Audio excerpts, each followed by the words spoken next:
Welcome everyone to the municipality of Strathroy-Caradoc, our regular council session of Tuesday, August 5th, 2025. The municipality of Strathroy-Caradoc acknowledges it is located on Treaty 21 territory. We are thankful to generations of people who have taken care of this land, including the Chippewa-the-Thames First Nation, the Munsee Delaware First Nation, and the Oneida Nation of the Thames. Roll call. Councillor Brennan is joining us virtually again. Hello, Councillor Brennan. Motion to approve the agenda of this evening's proceedings. Deputy Mayor, second by Councillor Kennis. All in favor? That motion carries. Are there any declaration of pecuniary interest? Councillor Pitbull. Yes, thank you. I have a conflict of interest in 7.1.2. There was a check written to the company that I work for. Thank you. Councillor Palmer. Yes, 10.1.3, 10.2.1, and 10.2.2. All of the applicants are members of the Chamber of Commerce, which I employ. Okay, thank you. I'm going to just start with something a little unusual, but I know more people are tuning in at the start of the meeting, they may at the end. I'm going to ask Fire Chief Beasley a question. I got a couple of text messages today regarding the fire donation scam that's out there in the world, and it's hit our municipality. I know people are getting phone calls looking for donations for the fire department. So Chief Beasley, could you comment on that? That's not from our fire department, correct? Yeah, through the chair and to you and the rest of the council and the community at large. Strathroy-Caradoc Fire Department is not taking part in any kind of telephone fundraising. I've also spoken with the firefighters associations as well, and they are categorically not collecting any funds by telephone. And so we should probably put out some messaging for that tomorrow, just to let people know it's nothing to do with Strathroy-Caradoc Fire Department and all the firefighters associated with the department. Thank you, Chief. We'll now move to item 4.1, which is the approval of 2024 draft audited financial statements. Ashley Dodone from MNP is joining us virtually. Director Dakin, did you want to start the proceedings? I think we've all been waiting to have these before the end of the year. So we'll just turn it over to Ashley and let her take it from here. So thank you. Okay, the floor is yours, Ashley.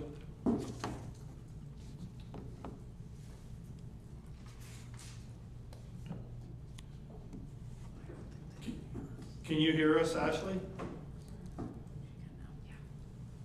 Yeah, I can hear you now. Okay, thank you. The floor is yours. Perfect.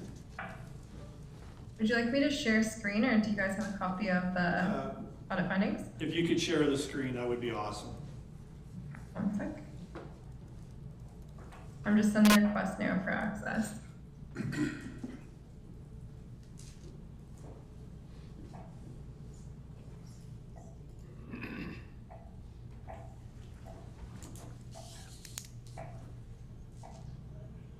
Perfect. Let me know if you can see that okay. Yeah, yes, we can. Perfect. Thank you for having me here this evening. So I'm going to walk through our audit findings report.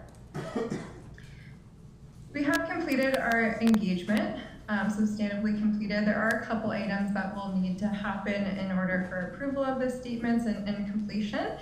So that would be our subsequent events, approval of all the entities that consolidate up into the statements, as well as representation signed by management, which we'll have as well. In terms of our independent auditor's report, we expect to release our report on August 14th, which will align with the anticipated approval of the last set of statements that factor into the township statements themselves. There are some audit reporting matters that I'll now go through. The first item there is just reporting back on any changes from our audit service plan that was previously presented. So happy to report there are no deviations from the service plan that was presented to you. Final materiality utilized was $2.4 million for the year. The next item goes through any suspected fraud or non-compliance. While we can't detect that in terms of our audit procedures that were utilized, nothing has come to our attention in terms of anything that we come across within our findings in terms of fraud or non-compliance. No significant matters arose during the course of the audit in connection with related parties of the municipality as well. In terms of going concern, so no issues to note there in accordance with our procedures. The last box there just goes through significant accounting policies and estimates. So the application of those was consistently applied with the previous year. There was no changes in terms of accounting policies and estimates utilized by the organization. Financial statement disclosures as well. So no material changes in the disclosures that were required this year, so consistent with previous years within the municipal standards as well. In terms of deficiencies in internal controls, there are a couple matters that I did want to bring to the attention today, so we'll go through that in Appendix B. And no items or difficulties arising from discussions with management. Just also highlighting in terms of the ongoing economic uncertainty right now with respect to the US tariffs. At this time, there's no material impact to the municipality to flag there. So next section will go through significant risk areas and responses. So we had mentioned within our audit service plan, there's two significant risk areas of focus. That was the risk of revenue recognition, as well as the risk of management override of controls. So happy to report that we've completed our procedures that we set out on those two areas, and there was no items of concern or issues to notice. Some other items to highlight.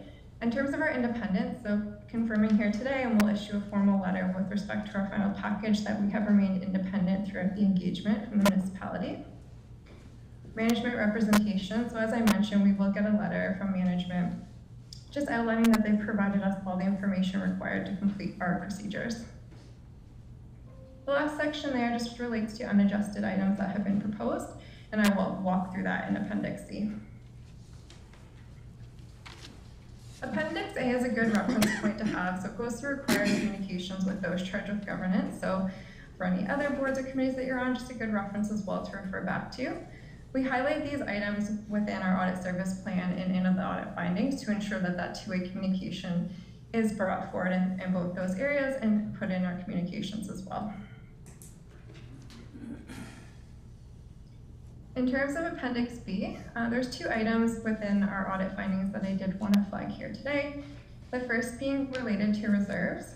So I can highlight this more on the financial statements as well, but we did notice in our procedures there were some reserves that were in a negative position, so underfunded in nature, and that is something that we do recommend is monitored and policies and plans are put in place to increase those reserves that are underfunded. And I will highlight that in the statements as well. The second item is just in regards to amortization. So during our testing, we did notice several tangible capital assets from previous years were being amortized at rates outside of the amortization policy. So that did relate in a pretty significant difference in terms of the rates that were used and the rates that are in policy. So when we did an update for those amounts, we have an unrecorded entry that I'll go through on the next slide as well that we've suggested and are recommending that these are corrected in the system and inputted into citywide going forward, just to ensure that those discrepancies in rates are removed as the discrepancy does continue to grow each year. Appendix C is a summary of significant differences. So these were proposed but not adjusted within the statements. Overall, they are under a threshold for materiality, so we are able to give a clean opinion on the financial statements. The first item there just relates to some items in aggregate that were noticed that were corrected in the previous or the upcoming year in accounts receivable. So just making note that those adjustments weren't reported in the current year, but they have been since adjusted. The next item relates to the incorrect amortization recorded that I had just mentioned in our findings. So as you can see, it is a pretty significant number to the total assets, and that is something that we would recommend is updated within the system. The third item relates to vacation payable. So there was an overaccrual of vacation payable recorded in the year, so we're just reflecting that as an unadjusted item here too. The next one relates to an overaccrual of interest, so reflecting that adjustment, followed by an overstatement of future taxes receivable. So the impact of that adjustment is shown on that line. The last one relates to the impact of portfolio investments held at cost instead of fair value. So all in all, you can see the total impacts at the bottom there. It is within our materiality threshold, shown by the excess or shortfall at the bottom. So everything is in excess, which allows us to still provide a clean opinion on the financial statements. These items have been reviewed with management and the recommendations as well. Any questions on the audit findings before I move on to the statements themselves? Councilor Wilsey. Just a quick question on the final overall materiality. Could you explain so that everyone here kind of understands what that is? It's 2.4 million, but that's where I understand is that if something is below that, you're not concerned with it. But how did we arrive at that number? Because it's a significant jump from the 1.6 million that was on the previous year's audit. Yeah, so it's a percentage of revenue that's used. So as revenues are increasing, it could change over time. So that's the basis of which we're calculating it as a percentage of revenues. And that is the threshold upon which we would complete our testing, as well which we would evaluate any misstatements that are noticed. So as I mentioned here, to ensure that we're able to give a clean opinion, that's kind of the threshold upon which we would set for any accumulated misstatements that were noted. Thank you. Any other questions? Councilor Canis. Just a question on the amortization. When you're saying it doesn't follow the policy and that's why the adjustment, is that first of all, I guess two questions, is that an internal policy or is that a provincial or an accounting policy that wasn't followed totally? And was the amortization, I guess, was the charge to amortization too low or too high? So yeah, I guess that's basically the question. So Yep. So it is compared to the internal policies for amortization. So it's a legacy item that when these items were set up in the citywide system years and years ago, the wrong rates were put in that don't align with the internal policies. So it continues to have a difference between kind of what the internal policies are and what's being calculated in the system. We know that anything that's went in the last couple of years has been put in at the correct rate. So it's more of a legacy item that just a significant amount of items kind of put in historically that hadn't been at that rate.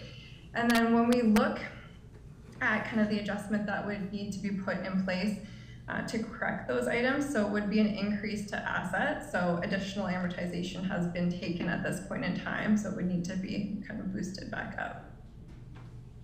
Thank you. Councilor Canis, follow up. So just to confirm then, the assets are understated, so this will bring the value of assets up. Yeah. Yep. Okay. All right, please continue. Okay, perfect. In terms of the audit findings letter for the trust funds, I will just highlight the content is the same. We don't have any findings to report within the trust funds, and the materiality used on the trust funds was 24,900. So just have that context too. So looking at the financial statements themselves, I'll just walk through our independent auditor's report and then do a couple quick highlights on the statements as well. So going through our report here, so we have our opinions. We have given a clean opinion that the financial statements are fairly presented for the year ending December 31st, 2024, in accordance with the Canadian Public Sector Accounting Standards. Another matter is included just to reference that the statements were prepared by a previous accountant in the preceding year, and that an unmodified opinion was also provided on those statements. Our report goes through the responsibilities of management, so preparing the financial information, preparing the financial statements. They provide that to us, and we perform our audit procedures on the financial information and statements prepared by management. So just do a couple quick highlights on the statements themselves. So the consolidated financial statement of financial position at the end of December 31st, 2024. So this is a point in time statement. So a snapshot of your assets and liabilities at the end of December 2024. So total financial assets at the end of 2024 was 88.7 million, and that was up from 82.9 million in the previous year. Total financial liabilities ended the year at 46.5 million, up from 43.1 million in the previous year. Just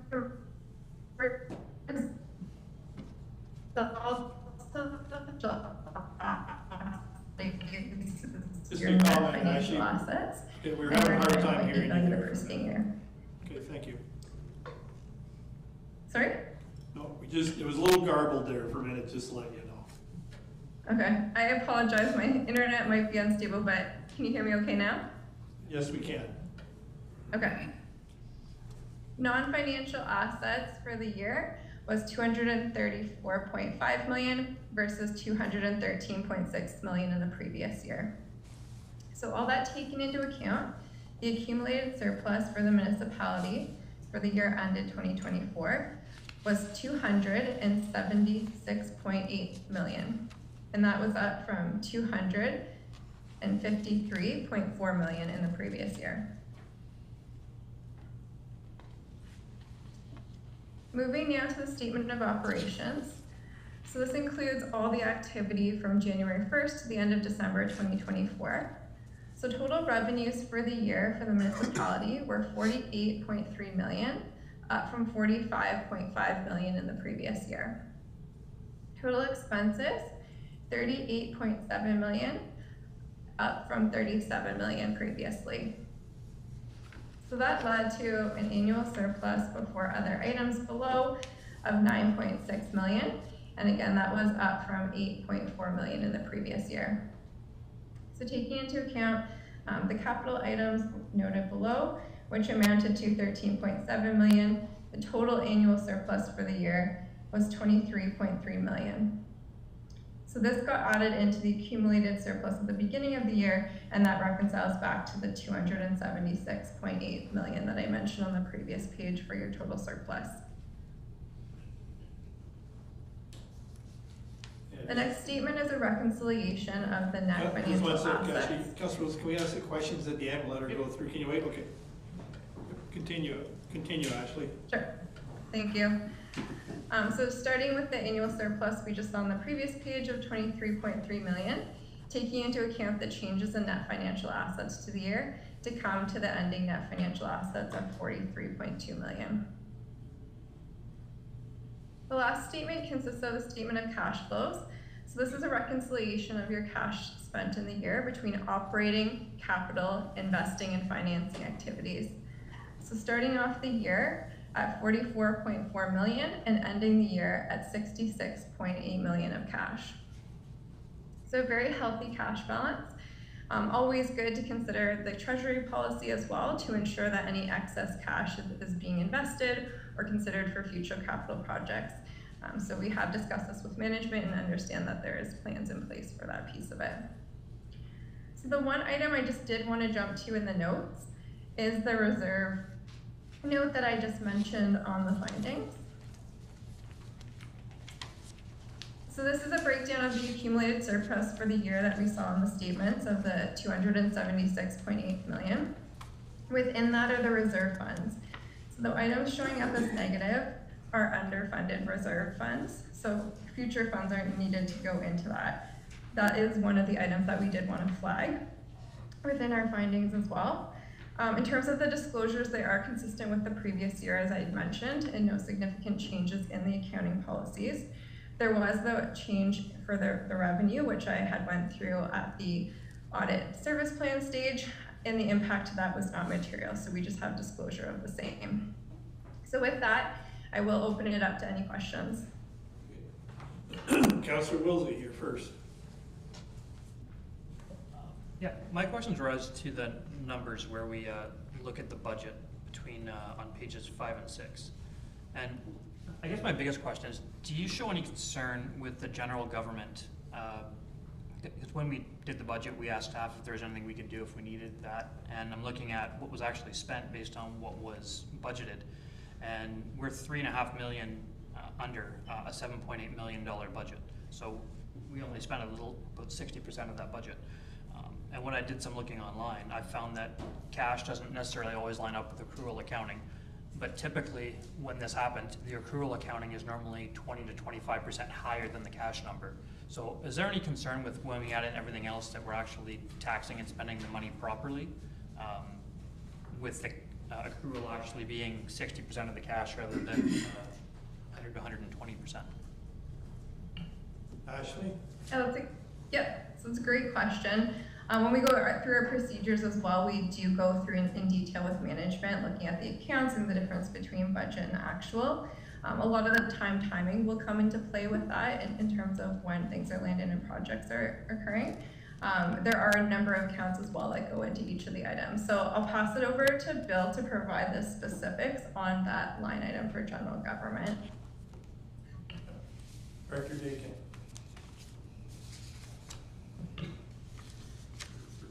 Thank you. So when we look at the expenses for just general government, I can look at the, let me just pull up for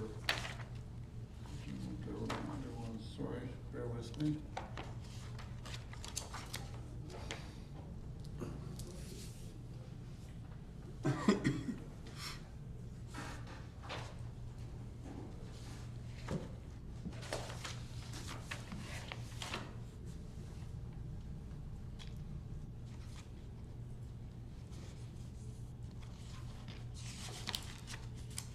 So when we do these, what we're actually looking at is adding in, so for instance, under accrual, we'd have amortization, which isn't budgeted for.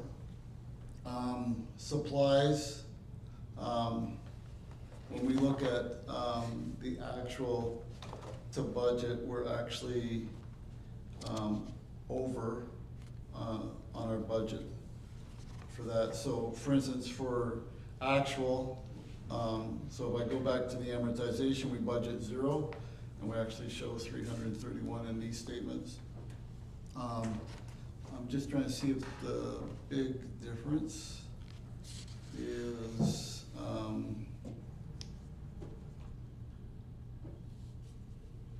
yeah, the biggest difference would be under the wage line. So where we actually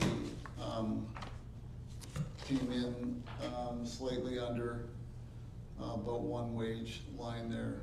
So it'd be one full-time in that one. So a lot of it ties to the differences in in this case, wage. In this one is one position, about 75,000 for the total there. When it looks at the budget, like I said, part of it is they get lumped together with the items under that category. So again, going back, amortization would be a big one. And the amortization actually would show up within those departments as well. Follow-up, Councillor Wilsey. So on that, I heard reasons why the number would go up. I also heard that there was one salary of 75,000 approximately that was out of that number. So both of that should mean that the general government should be similar to the budgeted amount, but we're $3.5 million low on a $7.8 million budget line. So I guess I didn't really hear why we're low. I heard why we should be high, but I didn't hear why we're 40% lower than what it shows on the statement. Director Dakin? Through the chair to Councillor Wilsey, what I will do is I will do an in-depth on each of those accounts within that category of general government and come back to council for our September meeting with exact amounts where they differentiate. Okay, thank you. Any other questions on the audit? Okay, seeing none, there are 3 motions. First, the council received the report, the approval of the 2024 draft audit financial statements. Further, the council received the audit findings letter and the MNP LLP audit findings letter, MOSC trust fund information, and further, the December 31st, 2024 draft audit financial statements for the municipality of Strathroy-Caradoc and the December 31st, 2024 audit financial statements for the municipality of Strathroy-Caradoc. Trust funds be approved. Someone to bring those motions. Deputy Mayor. Second by Councillor Pelkman. All in favor? Opposed, if any? Motion carries.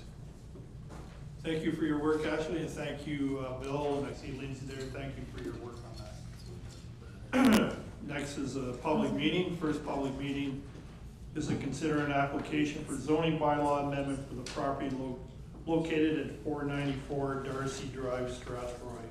Motion to open the public meeting. Councillor Pammer, second by Councillor Pelkman. All in favor? The motion carries. Mr. Williams. Thank you, Mr. Mayor, members of council. As noted, this is a rezoning application on Darcy Drive in the north part of Strathroy. It's at 494, which is directly adjacent to the boundary with Adelaide Metcalfe to the west. And to the east of this development is the rear yards of homes that front onto Darcy Drive. So it's essentially has frontage on Darcy Drive for a small portion, and then is north and behind those homes on Darcy Drive. Council may also remember that the property directly to the south was the subject of a rezoning in the past and a site plan approval, and subsequent construction has begun on those as well. To the south. And I raised this lastly because the design of the buildings would be very similar on this property as well.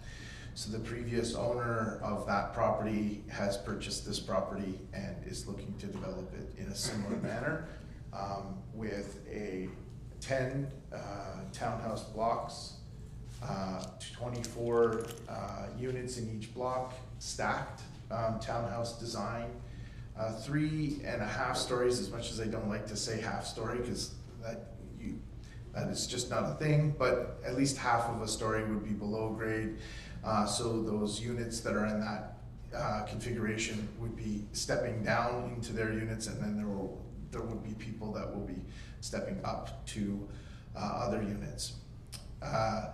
The units would be accessed from one side, and I can get into those details on the next slide. You can see the access is on the sort of left and bottom side of this site. It's a single access, but it's been designed knowing that this was a tight frontage with only one location. It was designed with that in mind, and there's a large boulevard placed in that space, as well as a 6-meter left-hand side drive and a 3-meter right-hand side driveway. So going in would be 3 meters and coming out would be 6. And within that there's also a boulevard. So with all of that in mind, there's also, as part of that design, is to not have some of the services run underneath the road, which would reduce the chances of needing to pull up some of that and block the lane. So those are pieces that the applicant has been looking at through the process. You can see from this plan there is a center stormwater management and open space section. And as I mentioned, the townhouses are blocks. You can see on many of those, it's somewhat difficult to see from the plan, but it's also in the report, that those front on to the driveways and parking areas. There are 360 parking spaces for tenants, and that meets the bylaw requirement, and 33 visitor parking spaces, which is shy of the parking requirement by 3. The requirement would be 36. But we are looking at a number of parking spaces throughout the site, and the visitor parking located in a variety of different locations along various different places within this driveway configuration. There were a few different versions of the plan, but this version that you see here has sort of a figure 8 kind of approach, which allows for very few access or driveways that are dead-ended, and those that are dead-ended don't have units fronting on the dead ends.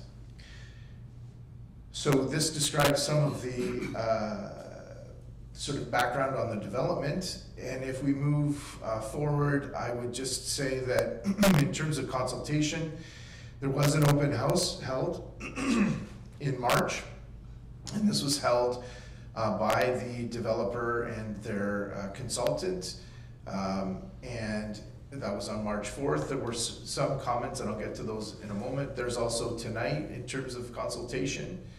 And then there are staff and agency comments. There were a few that were provided as part of the, and included in the information report. And they include, if you can just hit more time there and just populate the rest there with just some comments from engineering about the stormwater management. In principle, the design appears to work. There is some capacity questions downstream, and if this development is happening and it hasn't already been constructed, we might look at possible ways to incorporate some capacity for downstream owners. And so we're still in the process of looking at that part of the process with the applicant and owner, and that discussion even continued this afternoon. There were concerns about drainage from the residential properties, concerns by the residents in the properties that backed onto this property, and then also some of the commercial owners along Center Street were not concerned, but wanted to be kept aware and informed of how this process continues as their lands drain to these lands and the like. There were also questions about fit with the residential uses surrounding, and then impacts of traffic. But I would note on that front, from a traffic perspective, Darcy Drive is designed to be slightly larger than a local road. It is a collector road on the scale of roads, and that continues to be a piece that we will be monitoring. To that end, the last part on traffic is that this will line up with the street on the opposite side of the road. I don't know if you would you mind going back to the location map just for 1 second, and I can point out where that Laura Lane is across the road on the right-hand side of Darcy Drive, as you see in this picture. That's where the connection will be for this development. So it will be a complete intersection and will align with that street. And that was part of the overall design as they moved forward with a previous severance to create a lot just at the south, which is referred to as 498. So that kind of speaks to where consultation is, where the development is at. The last piece I would note is on the next slide, which is just the policy and analysis, and I go into great detail in the planning report, so I won't go there at this point. I will do some analysis when we get to the stage of a final report, but at this point I will say that the provincial planning statement, the county official plan and local official plans all speak to having intensification within the existing settlement boundary. The local official plan has a special policy that's related to this that asks that additional work be done on vibration and noise, and to ensure that whatever development occurs here in a residential form is mindful of the operations that exist to the west. And so those works have occurred. Those are being reviewed by staff and peer reviews. And tonight, we're looking to take back any comments that would come, and if there may be changes that are made by the applicant, and then a future evaluation report would come forward to council, and then a council could make a decision on that future date. I'll leave it there, but available for comments. Okay, thank you, Mr. Williams. Are there any comments or inquiries by the public for the proposed rezoning? Okay, we'll start with, identify yourself and speak in the microphone. Hi, Brad Morrison.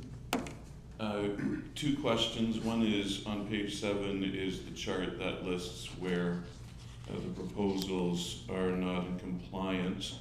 The third column, bolding those places. Staff mentioned some of those. I was curious to hear about some of the others that have been bolded and whether or not there's going to be any remedies or proposed changes. And then the second question is, staff referenced those who are downstream. Which direction is downstream? Mr. Williams. Certainly, there are, as noted on page 7, and I guess also continues on to page 8. So there were a number of items that were listed. One was parking coverage, and there's always a play of balance between how many parking spaces a development will ask for in variance, and then how much you may go over in coverage for those parking spaces. So we had to play with these numbers, and when I say play, I mean they can move one way or the other. And so they may be able to reduce the coverage, but then would have an issue with the number of parking spaces. So at this point, what they've done is proposed this additional coverage, but provided it throughout the site rather than in a large common, we'll call it a sea of parking that might be something that you would see at a shopping center. By deploying it throughout the site, it has a lesser effect when looking at the parking as a whole. So that's their intent, and they are here this evening and can speak to it as well. It's certainly as they feel is necessary.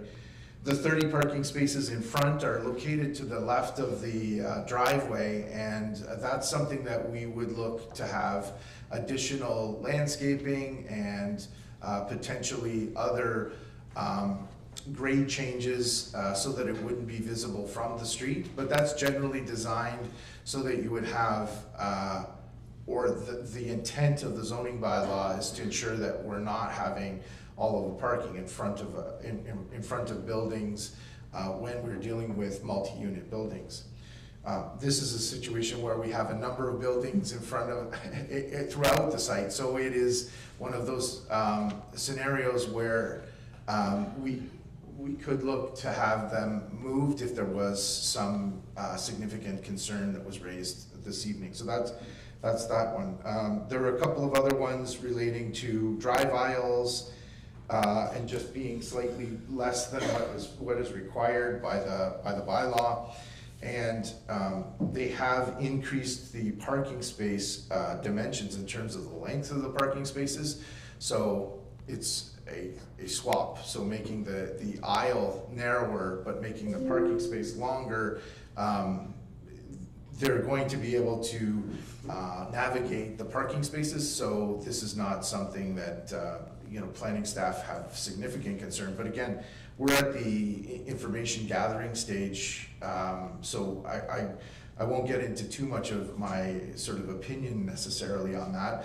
And then the last item was that there are outside garbage storage areas that are proposed that are visible from the street. And the conversation that I've had since the report was out, and the conversation since the applicant has received this, is that they would be removing those from those locations in order to assist in removing some of the deviations from the bylaw. In terms of where is the water flowing, it's flowing from this site down south.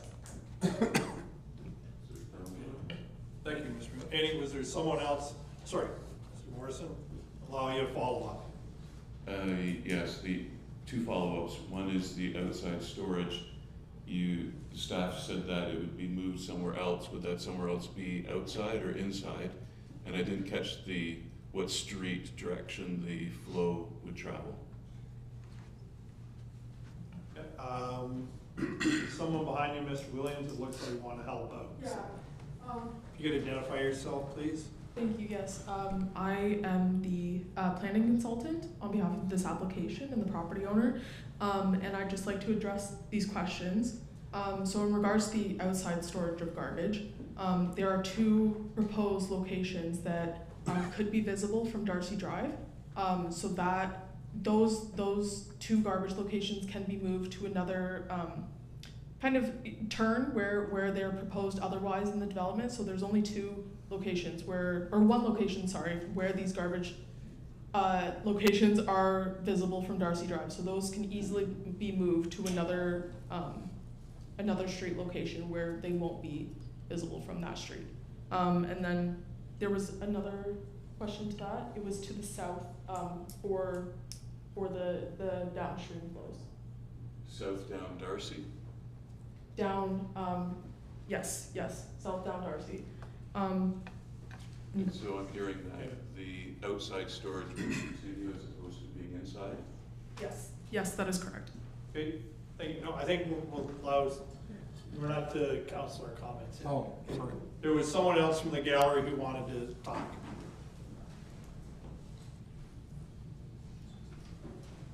You could just identify yourself, please. I'm Mary Lynn LaBerge, my husband's Kevin LaBerge, and I live directly behind the development. I wonder if, two things, whether fencing bylaw has been considered to make a more robust fence behind the residences on Darcy. It is quite a large development, high density. There'll be light pollution, noise pollution, etc. So when in speaking with the owner of the property, he was not opposed to that, but he wondered if bylaws would need to be changed to have more structural fence, perhaps concrete slab. And my second question is about the water as well. We've had some remedies from the property owner on the water that accumulates in our backyards, but I see that this may impact that in addition, so I just want to be sure that that's taken care of. Okay. Mr. Williams, did you want to speak about the fencing? So the fencing details will be enshrined during the site plan process. The fence, there is the fencing requirements and within Strathroy-Caradoc, and we can certainly require a more robust fence than, say, a chain link fence or something like that. And we would work with the applicant based on these comments to see what that would look like. The second half was relating to the cuddy drain. So I was kind of not getting into too much detail here, but I'm happy to do just one little piece of that, is that it's within a pipe in front of the adjacent property to the south. And that's where we have a specific flow that's there. If there's an opportunity to reduce the flow that's getting into that pipe at peak times, then this is an opportunity to do so. What would happen in terms of the water that was just discussed, that's along that common boundary, that would be gathered and placed into the stormwater management facility on this particular site, held in that site, and then released into the cuddy drain at a acceptable rate. So no greater than the existing rate is the standard. But what we're talking about now is a certain, we'll call it an upgrade. So from what is being released into that drain today, we're talking about releasing it at a slower rate going forward. And that's not something that's required by the applicant in order to have a development move forward, but it is something that given this opportunity today and knowing what the situation could be in south of the site or downstream of the site, it's something that we want to explore that opportunity while this exists today, like a not constructed stormwater management pond. Mr. Morrison, I'll allow you one final question, then we're going to move on, okay? It's the same question as before. The criteria says outside storage is not permitted. It's bolded, and the third column saying proposed outside storage of garbage is proposed. So if it's not permitted, why is it not permitted? And what would allow us to overturn that criteria? Mr. Williams. So what's being, the criteria of outside storage of, what we're talking about here is garbage. So this is the storing of garbage during non-garbage days. And what is being proposed is a buried system called Moloch. And there is a pop-up sort of roof piece that sticks above grade. And it's that's where they're proposing to have the garbage. To have those garbage facilities within the building would require air conditioning and different configurations that have a greater expense. And so what they're looking to do is have reasonable rented units here. And so this is the approach that they have taken. So it's the outside storage of garbage usually would be done in a sort of green, like a garbage bin or something like that with a fence around it. And so there is a requirement to have that outside storage enclosed in the bylaw so that it isn't a large garbage bin with, that could be forklifted up into the back of a garbage truck. So that's what the zoning bylaw, the intention of the zoning bylaw is to not have those bins throughout the site. They've proposed something else, which is the buried system, which is more sealed and alike. So that's the deviation, that's the request from what's permitted in the bylaw, and also the intent of what the zoning bylaw is not to have basically garbage bags sitting around throughout a site, even if it is enclosed by a fence of some sort. So this is why they think it's an appropriate thing. They can speak to it as well, but that's their proposal and the reason why they have proposed that system. So it's not just simply outside storage. Okay, thank you. Comments and questions from members of council.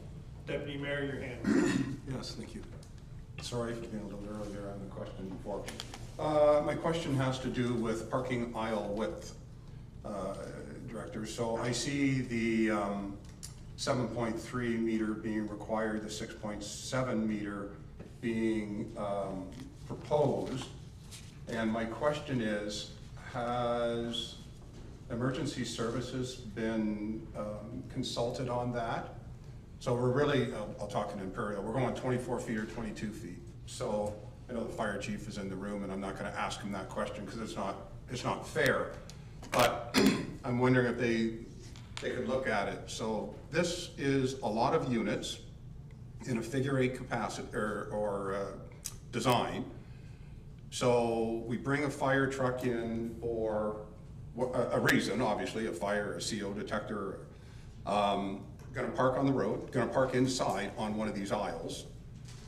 And what reasonably is left beside when an ambulance gets called to another unit, or a police car, or another fire truck gets called in to assist. So I just want to make sure that we start narrowing this down, that we're not interfering with primarily fire trucks, which are, I think will be our largest equipment coming in and out of this area. But so I would just like to see consultation on that, and that the fire chief put his eyes to that and really make that determination. I think it'd be useful information to have in the future as we see more of these come up also. Thank you. I don't know if anyone want to comment, or is that just a comment, Deputy Mayor? Well, I think I'll leave it as it's a question, but I'm not looking for an answer immediately because I've asked them to go and put eyes on it. Okay, thank you. Councillor Pelkman. Yes, thank you. I was at the public presentation and learned a lot about this proposal there. I'm kind of surprised to hear that the stormwater is going down Darcy, because my understanding at the public presentation that the drain crosses 81 or so does it go down Darcy, or does the stormwater cross Highway 81 into Cuddy Drain that way?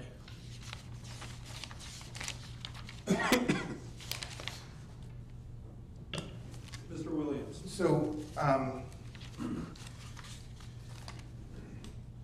the water leaves that southwest corner near Darcy Drive. But it goes through the site on a sort of diagonal, at this point, it goes through diagonally to a stormwater management pond that's at the rear of the building renovation site store on Center Street, or the Moffat and Powell. And so that's the connection. So that it goes from that stormwater management pond that exists today in the back of the Moffat and Powell, and it goes to the drain. It's piped at this point. So it does go towards Highway 81 rather than? Sure. Yeah, okay. My second comment in regards to the garbage, so I had questions about this too. And for anyone who's curious what that system looks like, I believe Burger King has them at by the drive-through, and so does the apartments at Albert Street. Much more aesthetically pleasing than the bins. A lot easier for the residents to use, because I don't know if anyone's ever used one, but if you've got a heavy bag of garbage and you have to lift the lid to throw the bag in, it's not always easy. And my third comment, which I did make at the public meeting, is for the two buildings that are facing east and west around the stormwater management pond, particularly the one that's closer to the residents. I would like to see turned the other way so that the balconies face north and south rather than east and west, just for the privacy of the residents that are there. Otherwise, I thought, I heard a lot of comments about the amount of water that's coming down and from the properties to the north. I believe that this development will help that, because once you have pavement and gutter, you can control which way the water flows, so it shouldn't be flowing into the backyards of the people anymore. But I think otherwise it's a well-designed development. Councilor Derbyshire. Thank you. I guess through you to planning or whoever's in charge of this. How do we end up with only one entrance? Oh, we've seen numerous plans where it's required to have two entrances and exits.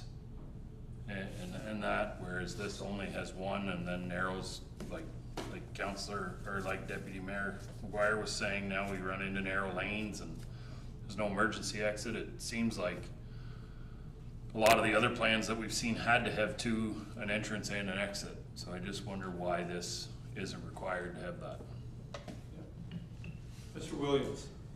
Without going back too far into the history of time, I will say that this is one of those pieces of land that was a part of Adelaide Metcalf, and it became a part of Strathroy-Caradoc, and the only access point in sort of recent history is that access point on Darcy Drive that we have today. So if I were to make the applicants, or require the applicants to have a second driveway, that frontage is I think it's 45 meters or something like that. So it would be a driveway in and a driveway right next to the other driveway. Instead of doing that, we kind of requested that enlarged driveway, and then required some of the services to not be located within the roadway. So that was our attempt to deal with a parcel of land that this is what we have, and it's the piece that has an application before us. So we have to work with the piece that we have. We did explore having this parcel connect with the other parcel when the previous parcel came forward. This was not owned by the current owner at that time, and it was only, I'll say within the last 9 months, that the current owner took ownership of this land. I don't know the exact date. So they couldn't work something out where we had that second access through, say, the other development to the south. questions? Councillor Wilsey. I've got two. The first one is just on a comment made by the director on the parking and the parking lane width. Earlier you had said that the parking spaces were made longer so that the aisle could be narrower, but when I'm looking at both columns, I see them both, and looking at just a standard parking space one, it's 2 by 6 by 5.4, and then it's the same size in the right-hand column. Just highlighted, just says needs to be marked. So I just want to confirm that the parking spaces are actually larger, and that's why the aisle's narrower. That was the first question. The answer is yes. By 0.1 for each side, so that would be a total of 2. It's still less than what they're asking for, a reduction of 0.6, but that's the delta, so it's a delta of 0.4. Councillor Wilsey, follow up. I am actually happy to see more parking. And we've seen a lot of developments that came through with less parking than units, so I'm actually happy to see the amount of parking with this. I think that's a good change. The other question is just to confirm that these are going to be condo units where there'll be some sort of fee, and the only reason I'm asking that is with garbage collection. With these different types of devices, they're not going to be standard picked up by our current garbage collection, so there'll need to be a private collector, and I just want to make sure that that's covered through some sort of agreement with the property owner. Mr. Williams. So we're at the rezoning stage at this point. I can say that there is one spot within one of the documents that says rental. So the intent, I guess we could say, is that it is rental at this point, and that's what they're intending. So the property would be owned by a single entity or a group of entities, and then they would rent it out to the individual unit tenants. And so they would be responsible for the garbage and ensuring that the garbage is picked up alike. Does this mean that in a future somebody picks up, it could go a number of different ways after a rezoning has been completed? We get through the site plan process. They could apply for a condominium application and request that process occur. But that, at this point, that is not the intent. The condo, you mentioned condo, so I just wanted to clarify that a condo isn't necessarily proposed at this time. They're proposing rental at this time from that document.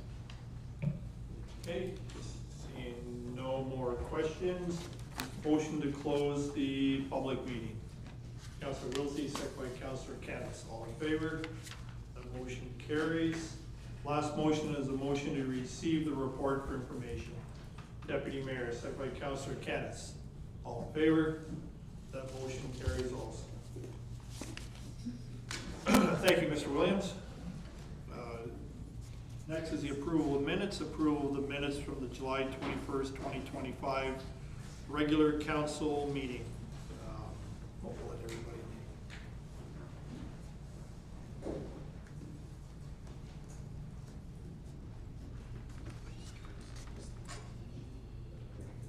I'm going to bring a motion to approve the minutes. Deputy Mayor, second by Councillor Pelkman. All in favor? That motion carries. Move on to the consent agenda. There are 3 items. I'm going to deal with item 7.1.2 separately, as Councillor Hippel has declared a pecuniary interest. So we'll deal with that one first. Were there any questions regarding the June 2025 check listing? Seeing none, then a motion to receive that item for information. Deputy Mayor, second by Councillor Pelkman. All in favor? That motion carries. We'll welcome back Councillor Hippel. The last 2 are 7.1.1 and 7.2.1. Are there any questions on those items? Councillor Canis. 7.1.1 from the Middlesex Land and Health Unit on food security. I know a lot of their reach is the City of London, but I know we have a member on the committee just wondering, is it a big issue in our municipality, the whole question of food security? And yeah, I've heard of that, kids show up at school hungry and stuff like that, and if it's an issue in our community, I think people should be aware of it, because we're in a community with a lot of food, so.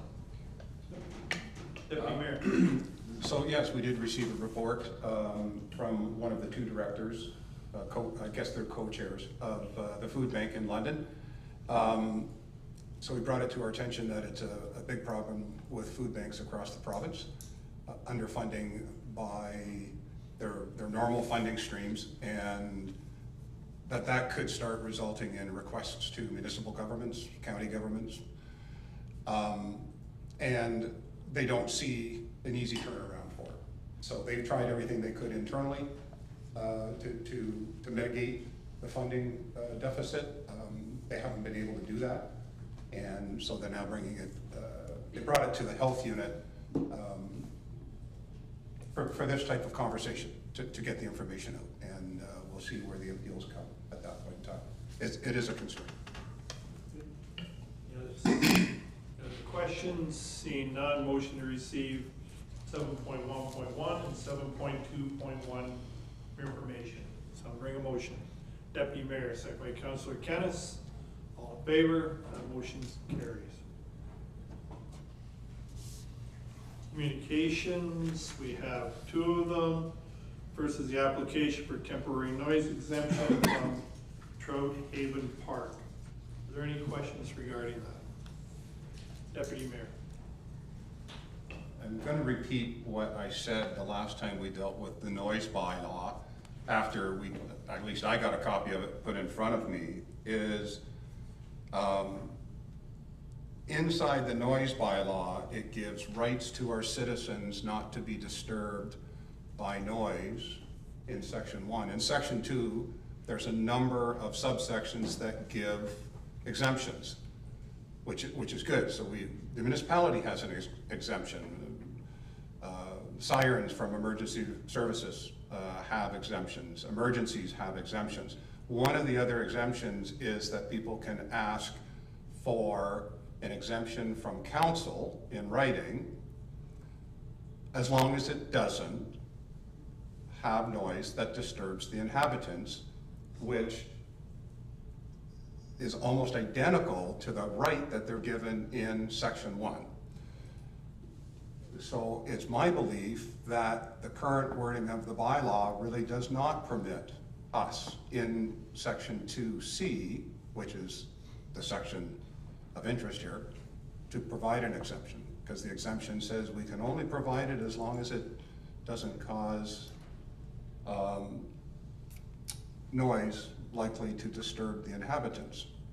Well, if it was not doing that already, they wouldn't be covered by the noise bylaw. So that's my view. I think given our current state, and I know it's being reviewed, and the CAO's talked to me, Director Lilleborn's talked to me, this whole bylaw is being reviewed, but it's my opinion that there really is no exemption from council, save and except getting rid of the bylaw in its entirety, which isn't what I'm proposing. Any other comments and questions? So the motion in front of you is application for temporary noise exemption for Trout Haven Park be approved. Someone to bring that motion. Councillor Pelican, do we have a seconder? Councillor Kennis, any further discussion? Councillor Kennis. I'm not going to oppose this, but I noticed this is like starting in May of 2026, so it's almost 8 or 9 months away. I just wonder if it's something that we can look at in the meantime to see if there's some solution to correct the wording or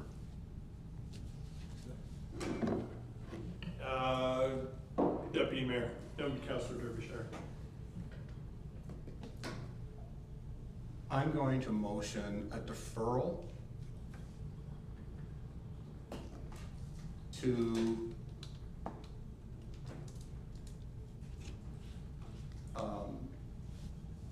I'll put a date out there. The date can vary. In a moment the CAO or the clerk may have something. So let's say the second meeting of January. Since it's in the middle of May, it's being looked at. You don't want to give an exemption that they may rely upon and then lose when the bylaw changes, because the exemption is pursuant to this bylaw and would likely fall when the bylaw is set aside and a new one brought in. So with that in mind, I'm making a motion to defer.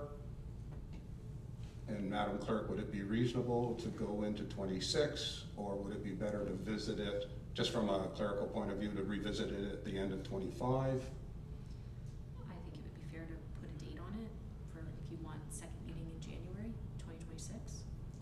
I'm thinking pushing it out far enough. I know this thing's being reviewed, it takes time, there's lots going on there, and yet we could still give the exemption in January, and they'd have it 4 or 5 months later anyway. So I'll say the second meeting in January of 2026, and if you could put the date to that for me, please. I'll make that motion. Do you have a seconder for your motion? Councillor Derbyshire. Are there any further discussion on the motion to defer? Councillor Pelkman. Yeah, this this is the third year they're coming with their request. This is not something new. I wonder if there's a reason why they're submitting it so early, that they need to have some kind of commitment for advertising or whatever to their people who rent sites from them for the year. I just want to be sensitive to the business as well, because this is not something new. It's happened for the last couple of years, and we have not received any complaints that I'm aware of for it. They've been pretty sensitive to the neighbors around. Any other comments? Seeing none, there is a motion to defer. Got a call. To answer his question. I apologize. That's okay. So it was submitted early because they book their bands, and they need to book them well in advance to secure those spots. Okay.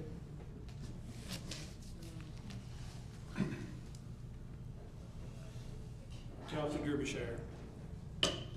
So we're reviewing the bylaw of the noise exemption. Are we looking at removing a noise exemption or clearing up the problem that is with the noise exemption, whereas it says you can't disturb people?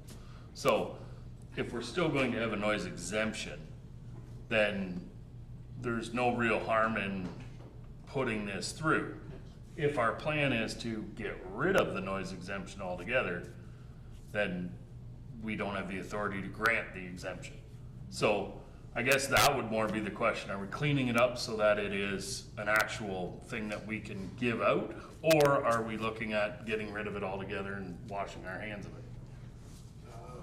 Is that a question in there? Because maybe that would be, yeah. Defer to Director Littlemore, then I'll come to you, Councillor Hippel. Through the chair to Councillor Derbyshire, it is our intent to bring back a revised bylaw that will still permit us to provide exemptions to the production of noise. Okay. So Councillor Hippel, then you, Councillor Palmer. Okay, so through yourself, I agree with Councillor Derbyshire. Then we really, if we're just cleaning it up, if we're just bringing it back to have, a revised version, then we really should be able to vote on this. We should be able to do this tonight instead of deferring it, because especially since we heard that they needed to book their bands, otherwise they won't be able to do it. It's a charity to fill the bus, right? So, this is a good thing.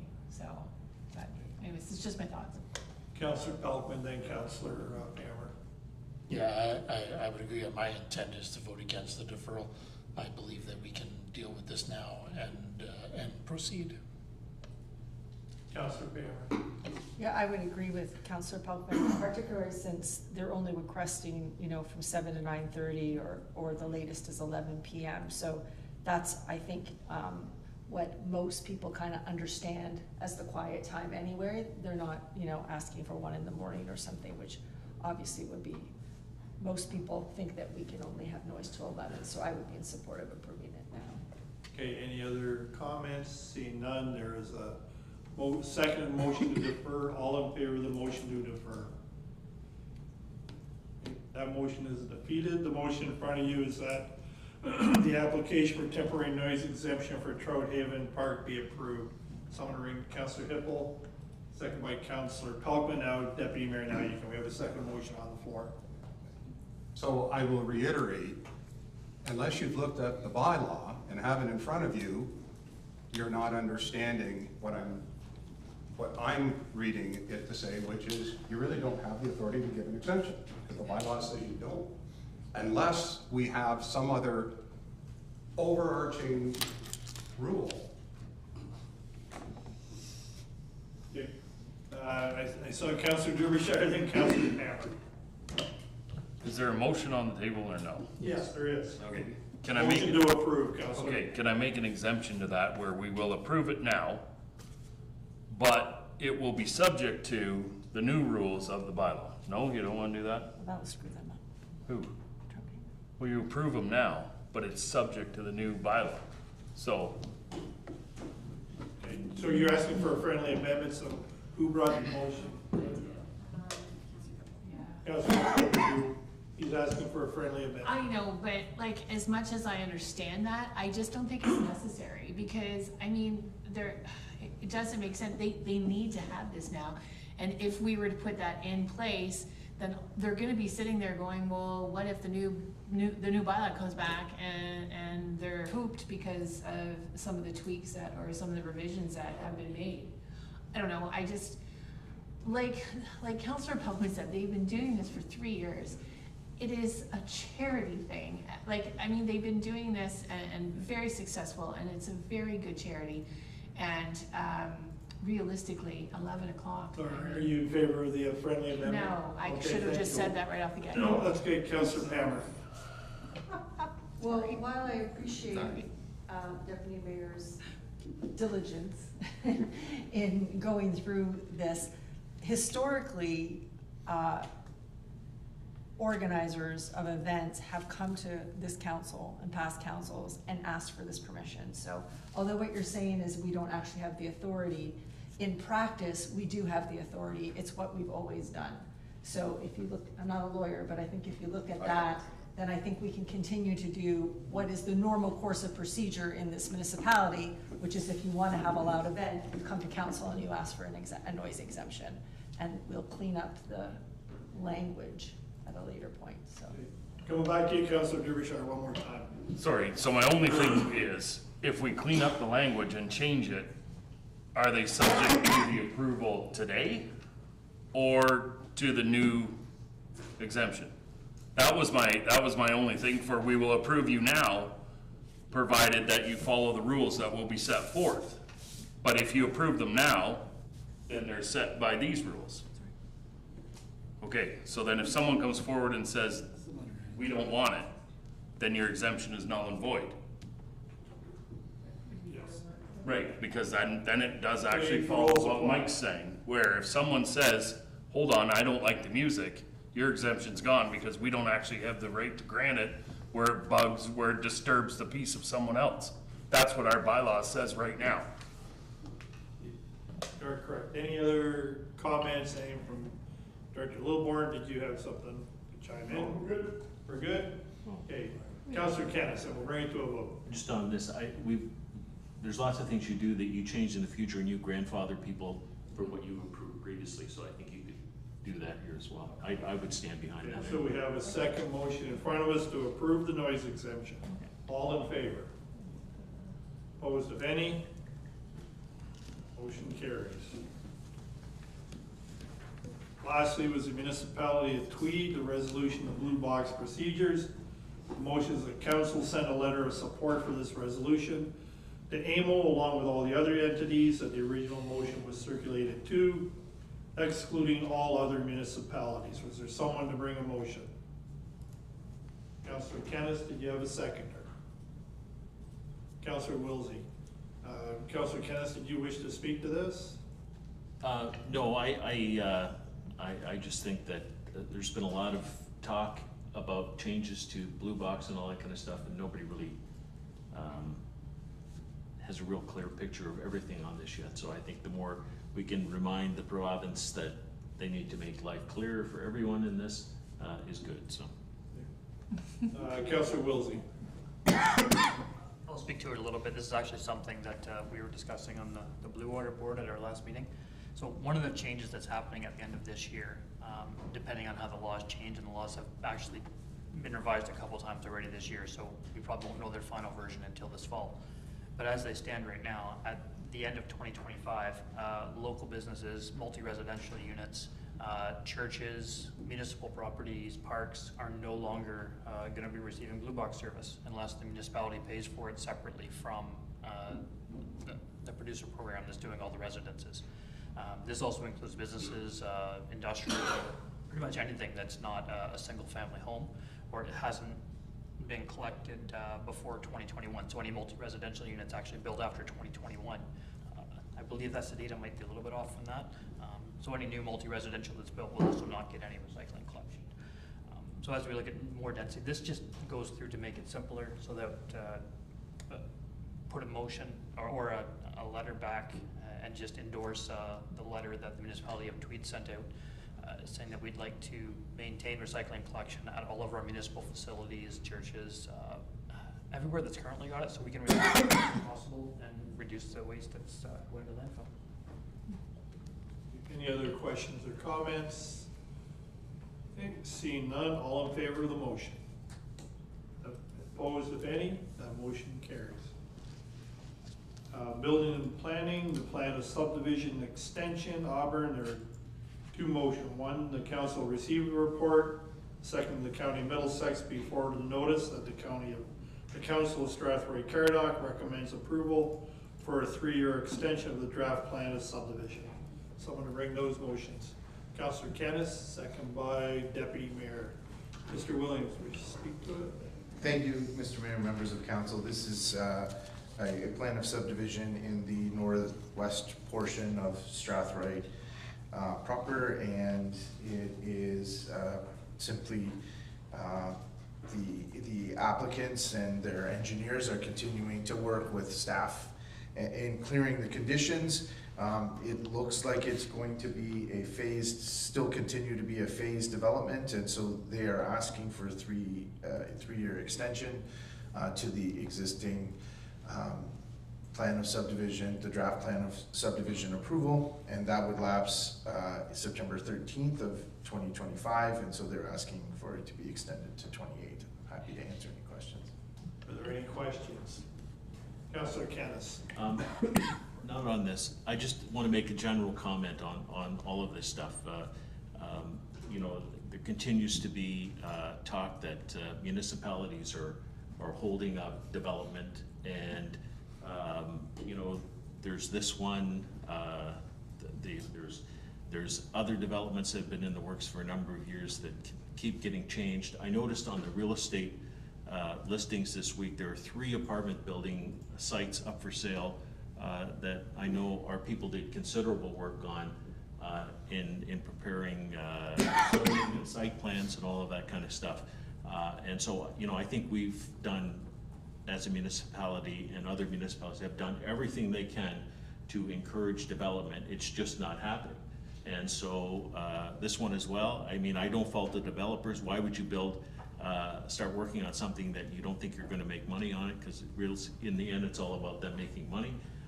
But I think the province keeps, again, harping back at the province again, keeps blaming municipalities for not being proactive in development. And I think we've done everything we can to encourage this to happen, but it's not happening for various reasons. And so I will end my diatribe there. And any other comments? Councillor Pelkman. Yes, I have one. Diatribe? No diatribe. Through the mayor to the planner, I know one of the issues with this subdivision was where the stormwater was gonna go. And my recollection is that it was gonna go through the subdivision that's already started work to the south. Just wanted to make sure that the route for the stormwater has been taken into account as they start have moved significant soil around.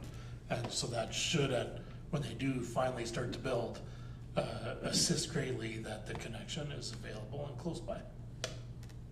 Mr. Williams? It continues to be a part of the overall picture that we have for the vision for this quadrant, we'll call it. Seeing no further questions, we have two seconded motions in front of you. All in favor of those motions? Opposed, if any? Motions carry. Next is a community improvement application, 100 Wright Street. There are two motions. One, that council receive the report. Second, that council approve Burnbrae Farms Limited application for funding through the Urban Economic Development Program to the maximum amount of $1.2 million. Someone to bring the motion, Deputy Mayor, second by Councillor Hippel. Sajid, you speak to this. Thank you, Chair. The first application before Council this evening is for the property of 1000 Wright Street in Strathroy, applying for the Urban Economic Development Program. The applicant, Burnbrae Farms Limited, is requesting support through the Building and Planning Permit Fee Grant, Development Charge Grant, and Parkland Cash in Lieu Grant. Burnbrae Farms is a well-established, award-winning Canadian agribusiness known for its innovative egg products and high-quality standards. The company is local to Strathroy-Caradoc, currently operating an egg production facility at 301 Eller Street. As part of its growth strategy, Burnbrae Farms Limited plans to close the existing facility and expand operations within the Molnar Industrial Park by constructing a new 14,500 square meter facility. This project represents a $100 million investment, which will allow the company to double its production capacity and increase local employment from 113 to 157 staff. A building permit and site plan approval application has been obtained. Construction is anticipated to commence once their CIP application has been approved by council, with completion expected by end of year 2026. Following a thorough review of the application, the CIP committee concluded that it meets all funding requirements and was deemed complete as of July 9, 2025. Based on committee's calculations, the total eligible funding would have amounted to just over $1.58 million. However, due to limited funding reserves, the committee is recommending an approved amount of $1.2 million to ensure sufficient funds remain available for other applicants. This adjustment is outlined in Table 1 of the report. With that, the CIP committee recommends approval for 1000 Wright Street's application for funding through the Urban Economic Development Program to the maximum amount of $1.2 million. Thank you. Thank you. Are there any questions or comments? Councillor Pelkman. My only comment is, this is a big number for us to be supporting, but I think it's important for people to remember that we initiated the conversation to get them to move from Eller Street to Wright Street. And at the end of the day, this is a great move for the company, but also a good move for our own street infrastructure to remove all that truck traffic off of Eller and Queen Street. So. Any other comments, questions? Okay. Seeing none, there are two seconded motions in front of you. All in favor of those two motions? Opposed, if any? The motions carry. The second community improvement application is for 97 Frank Street. Motion to receive the report. Finally, the council approved Kate and Hassan Hamzi's application for funding through the beautification program to the maximum amount of $21,000. Councillor Hippel, second by the Deputy Mayor. Sajid, you're up again. Thank you, Chair. This application before council this evening is for the property of 97 Frank Street in Strathroy, applying for the beautification program. The applicants are requesting support through the construction costs matching grant and the professional fees matching grant, with the selection of the multiple facades option. The proposal involves revitalizing the front and side facades of the existing building, which are currently underutilized, in poor condition, and subject to vandalism, particularly the side facade facing the alleyway. This can be seen in the images 1 and 2 in the report. In addition, the application includes the installation of new signage to improve business visibility and enhance the overall streetscape along Frank Street. The applicants have indicated that construction will begin upon council's approval for the CIP application. After reviewing the application, the CIP committee determined that it meets all funding requirements and was deemed complete as of July 11th, 2025. The CIP committee recommends approval for 97 Frank Street's application for funding through the beautification program to the maximum amount of $21,000. Thank you. Thank you. Are there any questions? Councillor Kennis. Not on this particular application, but just on the fund in general, since tonight we took a big bite out of it with the previous approval. I guess my question would be to the Director of Finance, I think, is so we're down to around 243,000, which is still a significant chunk of money, but is this something we budget on an annual basis, or is there some program that, how do we rebuild that fund in the future for future opportunities? Director Dakin. Through the chair to Councillor Kens.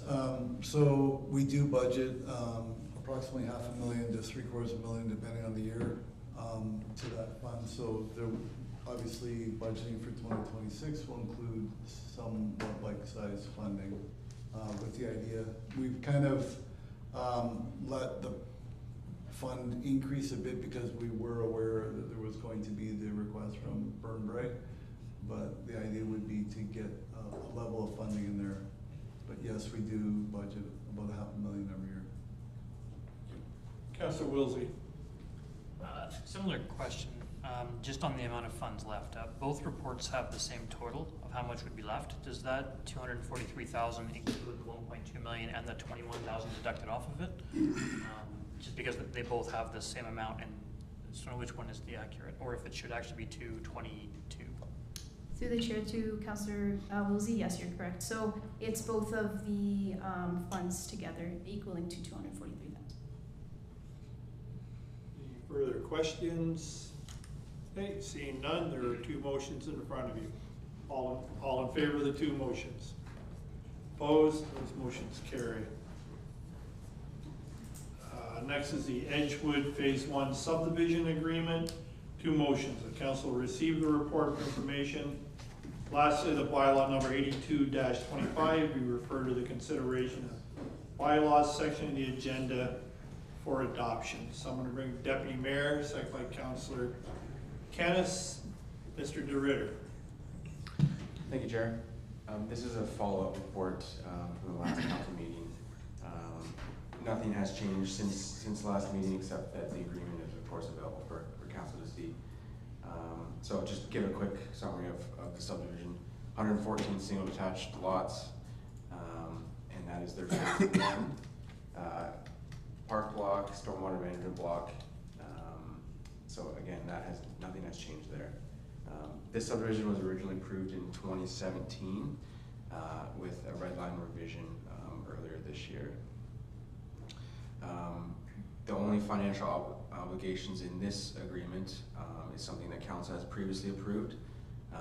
It's outlined in the report, but it's $384,000, and then the payment schedule is sort of outlined there in the agreement as well. That was previously approved by council and budgeted for. Since the last council meeting, I have been in further discussions with the developer. They're looking to separate out their phase 1 even more, so they're going to call phase 1A. So it'll be about 42 lots. So I think that's important context, because instead of the 114, they're wanting to do 42, and that's primarily market driven. So happy to answer any questions on the agreement itself. Any questions? Councillor Wilson. Mostly just on that last comment. So we deferred this last meeting because we didn't have the final agreement in front of us, and now we hear there's another change that's not in front of us. I realize it's just for that, but then how does, like, just the number of units, but does anything else change? And if we don't have the final agreement, how can we, again, how can we approve a final agreement that we don't have in front of us? If we're now changing the number of units, does that change the payment schedule or any of those things, or development fees or anything else that goes with it? So I'm still hesitant to approve an agreement where it's not the final one, and we were told it's not the final one. Jake? Yep, thank you, Chair. This is the final agreement. Nothing changes because of how they're phasing it, so we call that a construction phase rather than like a plan of subdivision phase. So they can choose to build how they want to. The agreement's structured enough to support that. So again, this is the final agreement. It was the final agreement last time as well. Okay. Councillor Pelkman. Just further to that note, I know that a lot of discussions taken place around the permit to take water. So if they're changing the phasing, are they still putting all the ground construction in that would require the water the dewatering so that next year it's time for us to do the road, that we can go ahead and do that. Yeah, through the chair, they'll still need a dewatering permit to do whatever infrastructure they want to do. And then once they've done that, that permit will be released. We'll get our permit next year. And then when they want to come back later for more phases, they'll just need to get another permit.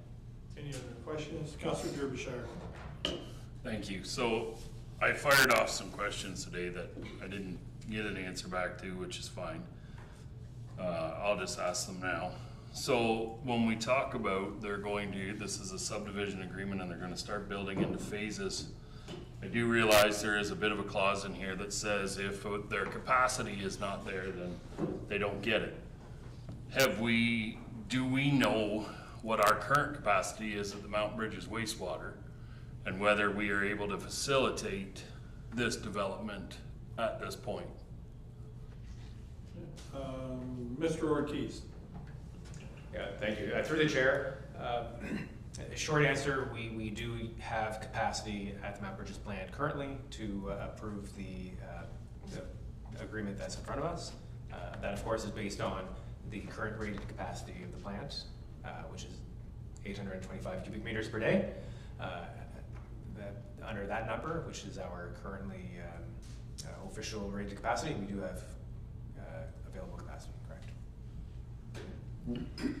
Councillor Derbyshire. So, have we fully disclosed what we have going on down there? Possibly that if they want to start building, say, next year, or connect once we have the roads, do we have the ability to facilitate that at this point? And I do realize it does say in this thing that if there's not capacity, they don't get it. But if we are going with everything that we know from the reports that we've been given, are we positive 825 is what we have? Director Ortiz. Yeah, again, through the chair, currently we have, our rated capacity is 825 cubic meters per day, and that is very clear. Unless the Ministry of the Environment was to come and give us a direction otherwise, that is the capacity we currently have. And that's what we're using as our available capacity limit. Okay. One follow-up there, Director. One follow-up. Councillor, yep, sorry, Okay. I almost called you Director. Councillor. So when we approve this and they're asking for, I think it's 163,000 whatever meters, or 63, whatever it says in this report, is that then allocated to them? Or is this first come, first serve? Or like, do they get to hold on to this capacity for a longer period of time? Like, have we actually sold them room in this plant, I guess is what I'm kind of getting at, and they own it? Yeah, through the chair. Yeah, thank you for that question. So as the manager of planning, growth and development commented earlier, this was approved originally in 2018, and at that time, the municipality did commit to the developer for that capacity. So yes, they are currently reserved capacity to undertake the development that's in front of us. So just for clarification. Sure, go one more, then we'll bring it In to 2018 then, we already took their allotment out of our 825. So they technically already own 163 of that 825. For effectively, yes. Okay, thank you. Any further questions? Seeing none, all in favor of the two motions in front of you? Opposed, if any? The motion carries. Move on to community services, the Caradoc Community Center RTU. 2 replacement, there are 3 motions. One, that we received the report.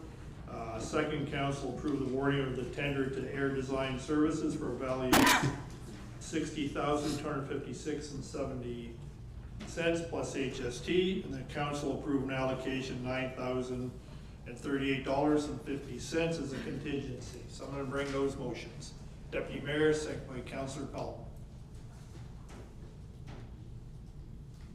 Manager Dowding. Thank you, Chair. So this is a standard replacement. This was identified in the 2019 BCA for the Caradoc Community Center. This unit has recently failed and is certainly due for replacement. So, Air Design Services was the low bid, and this does fall within the budgeted amount. Are there any questions? Okay. Seeing none, all in favor of the three motions? Opposed of any? Those motions carry. Second is the West Middlesex Memorial Center, the Rockets Room, the ERV replacement. Two motions. One, to receive the report. Second, the council approve the awarding of the tender to Air Design Services for the value of $34,689.70 plus HST. Councillor Pelton, second by Councillor Kennis. Mr. Downing, you're up again. Thank you, Chair. Again, another piece of HVAC equipment that's came to the end of life, as we typically see after many years of use. So again, Air Designs was again the low bidder, and excuse me, this does fall in budget for this project. Are there any questions? Seeing none, all in favor of the motions? Those carry. The West Middlesex Memorial Center North Wall, three motions. Council received the report. Second, the council approved the awarding of the tender to Tradition Construction Incorporated for a value of $275,946 plus HST. And further, the council approved an allocation of $41,391.90 as a contingency. So I'm going to bring motions. Deputy Mayor, second by Councillor Pelton. Darren. Thank you, Chair. Again, another piece out of our 2019 building condition assessment. This is more than just a standard upgrade. This is going to enhance the north wall as well as rectify many drainage issues and accessibility issues in the front of the building. Tradition Construction was the low bidder and does fall in budget on this project. Are there any questions? Deputy Mayor. I'm in favor of the project. I made the motion, but I'm just questioning, can you comment a little bit about the steps, so the front steps kind of being redone? And I know they're old, the same ones I walked up when I was much younger. So what are we actually going to do at the front door? To Deputy McGuire, through the chair. Basically a reconstruction of the existing. They do meet code for accessibility as far as a fire exit capacity goes. The stairs are going to remain virtually the same in orientation to maintain the front facade look of the building. So basically an upgrade, a slight rework, narrowing just slightly, but virtually the same. Any other questions or comments? Seeing none, all in favor of those three motions? Opposed of any? Those motions carry. Thank you, Darren. Thank you. Engineering and Public Works, the Strathroy Transfer Station Railing Tender Award. Motion to receive the report, and second, the council award the Strathroy Waste Transfer Station Railing Tender to Barabo Construction London Limited in the amount of $244,000, excluding HST. Bring the motions. Councillor Kennis, second by the Deputy Mayor. Director Ortiz. Thank you. Through the chair, the report in front of you is to award a tender to Barabo Construction Limited for railing upgrades at Strathroy Waste Transfer Station. This is to replace all the railing at the transfer station for a safety upgrade. The amount of the low bidder is $244,000. It's within budget and approved for the 2025 solid waste capital budget. Any comments or questions? Councillor Kennis. Does this impact, I guess, availability in the short term while this project's being done, or life just kind of carries on in other They do it in steps, I assume. Director Ortiz. Yeah, through the chair, yeah, we're gonna have to work with the contractor on staging and make sure that there's no disruption to public. Further questions? Seeing none, we have second motions. All in favor of those two motions? Opposed of any? Those motions carry. Finally is the CAO report, whistleblower policy. Motion to receive the report and the council adopt the new whistleblower policy as outlined in the report. Someone bring the motions. Councillor Kennis, second by the Deputy Mayor. Director Payne. Well, thank you, Mr. Mayor. Good evening, council. The report before you discusses whistleblower policy. Back in February, council gave direction to go back and further enhance review the presented policy at that time. So since that time, I've recheck again, going back looking at other municipal whistleblower policies, plus the one that councillor provided as well. And essentially what I've ascertained that all policies are really written in the same spirit, same intent, in this case as well. So after that review, I fall back and recommend that the policy as presented is before council for approval if you wish. Any questions or comments? Okay, seeing none, all in favor of the motions? Those motions carry. The county council report, Deputy Mayor. Thank you. Had a great meeting this morning with the new CAO down at the county, Paul Shipway.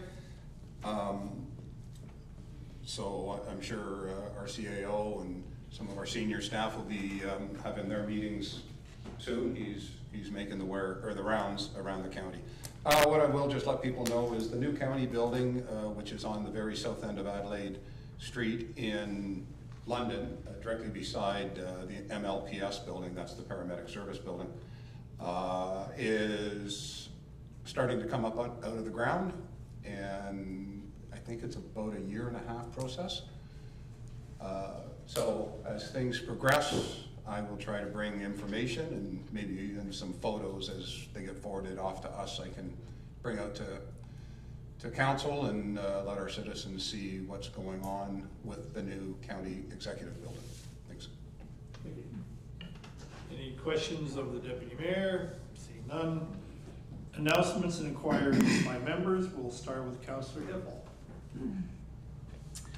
Thanks. I actually just have a quick question, and I'm probably gonna go to Director Lilborn, but I'm not sure the whole thing goes to you. So a couple of people reached out to me from the area of Saxton and Elwood, which, I mean, you know where I'm going with this, but it really isn't the park. At this point, they're kind of concerned. There was an overflow water hole that's at the corner of Saxton and Elwood, and they planted some trees and landscaping kind of around it. It looked decent, and now it's just like a massive jungle of weeds, and it's just kind of like it's falling apart in that area. Obviously the park hasn't been there for about, well, it's been 7 years and a bit, and we haven't, I mean, I understand why, but also the top coat of the pavement hasn't been done yet, and I'm just wondering, even though the subdivision is done, and I know that's not your area of expertise, Director Lilborn, but there's just lots of questions that they're just not getting answered, and I thought maybe I would just kind of throw a few out there and see if you could help me on any of them. Through the chair to Councillor Hippel, that subdivision, that phase of the subdivision has not been assumed yet. So I'm going to assume that's why the top coat of asphalt has not been put on yet. You're referring to the cluster of trees that was remained in the park? Is that what you're referring to? Yeah.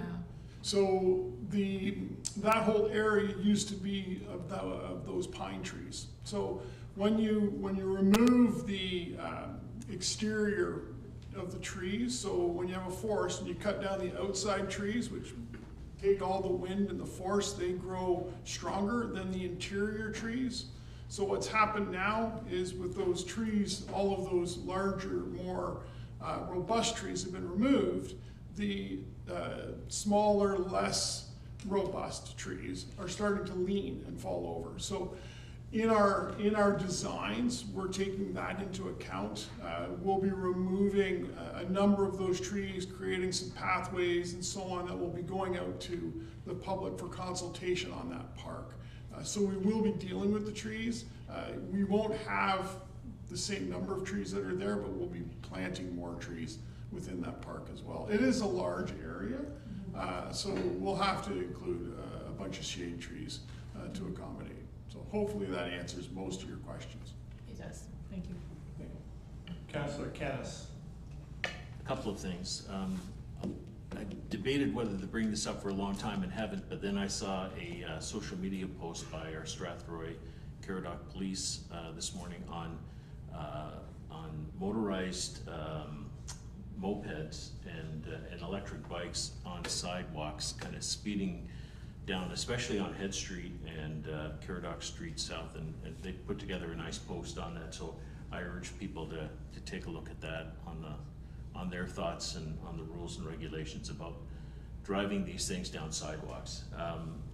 My other concern when it relates to that is just bikes in general on sidewalks. I totally understand why people don't want to be on the busy streets like Head and again Caradoc Street South on their bikes, and especially when they're young children. I totally understand that, but there's many adults who go down there as well, and as a pedestrian myself, actually don't show a lot of courtesy to pedestrians, and they still are called sidewalks, so I'm actually kind of grumpy today, I guess. You know, again, I don't want to make a major fuss over it, but I'd say cyclists have to, you know, if they're going to be on the sidewalks, driving down the sidewalks, at least respect the pedestrians that are walking down those sidewalks. And again, those motorized scooters and electric bikes that are just buzzing down those sidewalks, there's accidents waiting to happen when they, you know, they're probably going at least 20 kilometers an hour in some cases. So just read the post that was put on Facebook today. I think it's a good guide to work from, and just be careful with that. And then lastly, going back to my earlier diatribe about properties not being developed or things not being built, there is that subdivision at the end of, on Head Street, or no, sorry, on 2nd Street between Head and Darcy, where a lot of work was done this winter, and now there is no work going on it at all. And that's fine. I guess I'm just concerned there's a huge mountain of dirt there. I think it's probably the highest point in Strathroy and could become our ski hill. And it's a bit of an eyesore, and I'm just hoping that if the property has been put on hold for a period of time, that they're going to do something to reduce that eyesore and that mountain, Mount Strathroy, that they do something about it. So I don't know if any comments from Director Lilburn on that, but it just... Before we get to comments, allow me to jump in, because I had a couple of texts over the weekend about subdivisions in Mount Bridges, the same thing, that are undeveloped for some time and sitting there with weeds, and even the ones I see around town that are being worked on are messy, for lack of a word. So I did have that question today, and I reached out to Jake, so I don't know if Director Lilburn can comment further. Through the chair to Councillor Kennis, I'll take the information back to staff and get some information and provide it to council. Councillor Wilsey. I had two questions. One of them is on the electronic voting. We passed it a number of months ago, and then changed the bylaws so that we could put it in. I just didn't know if there's a timeline from staff on when we could actually see that being implemented. Yes, so we're working right now on getting the screens up and running, and we need to run through some testing and some training with council. And we can't particularly do that without the screens being present. So that is on its way. We've already gone through the training ourselves for the module. So as soon as the screens are up and running for council, then we can we would like to do kind of a mock trial meeting, just because there's going to be some logistics on how motions are going to be presented, things like that. So we want to be able to kind of do a test run first. Councillor? All right, and my second one, this one dates back to some of my initial questions. I was doing a little bit of looking at the auditor's report and just some of the standards and things. And one thing that I came across is that back in 2021, there was actually a change to municipal accounting, where all of the budgets starting in April 2026 have to be actually during accrual. So that question that I asked about why doesn't the cash balance with the audit is something that's not going to be allowed after April 2026. So my question for the staff is, are we going to be using the new standard for this year's budget, where our audits will actually match, just to help with transparency, so when you see the audit, the budget numbers actually match where there's at, so there won't be a difference of accrual and everything else? Or are we going to wait until the 2027 when it's mandated and do everything next year with the new council? Director Dakin.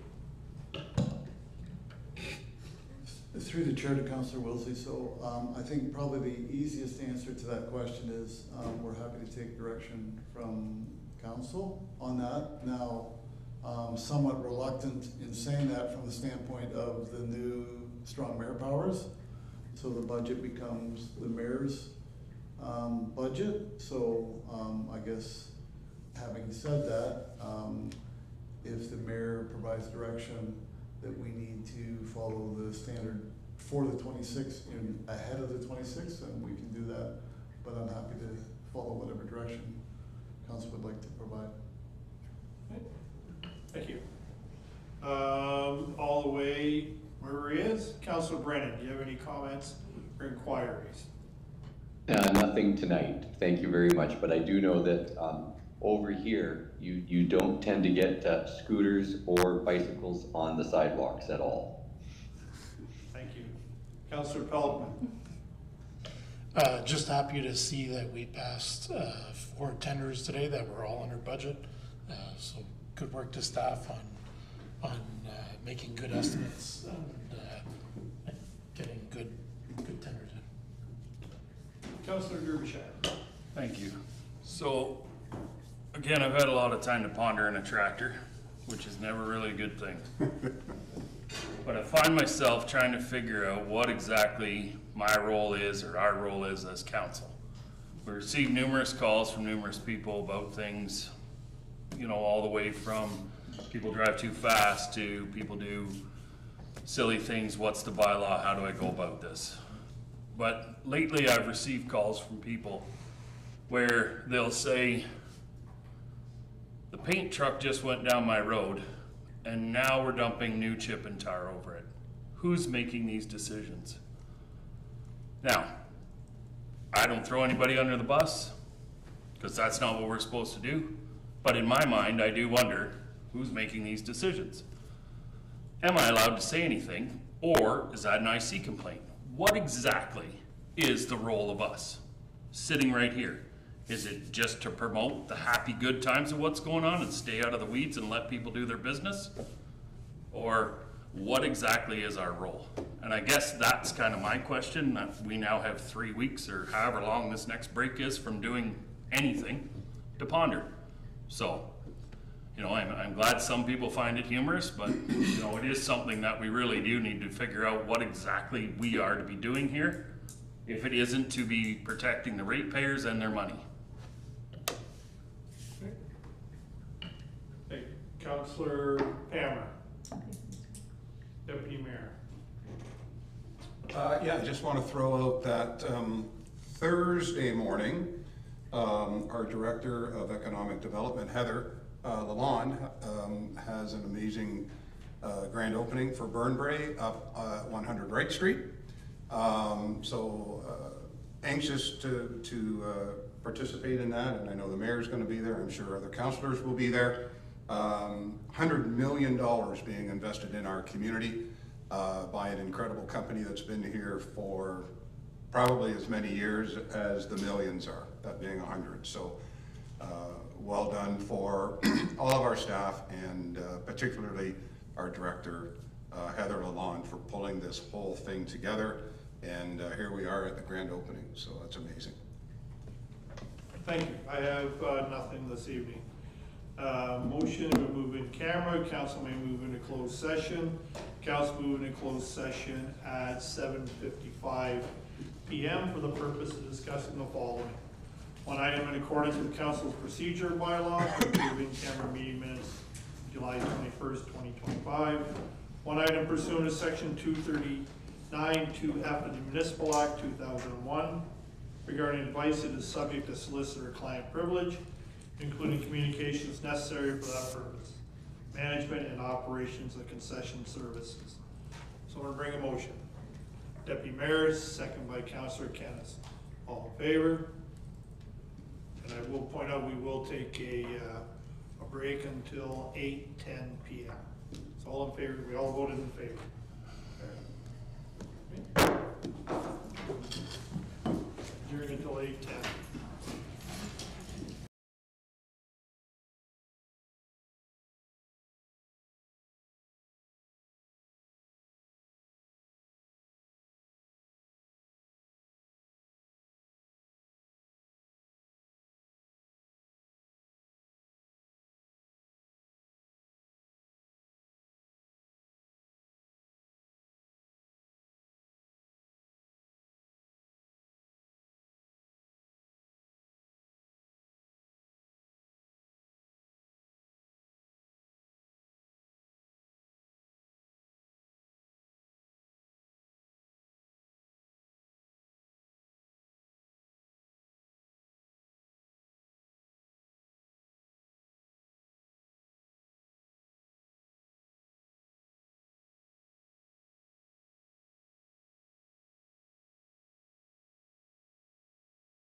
Council session, closed session adjourned at 8:35 PM and open session has resumed. Council met in closed session and considers matters it is permitted to do so under the Municipal Act and as listed on tonight's council agenda. The following items were considered during the closed session. One item in accordance with council's procedure bylaw to approve in-camera meeting minutes of July 21st, 2025. The meeting minutes were approved.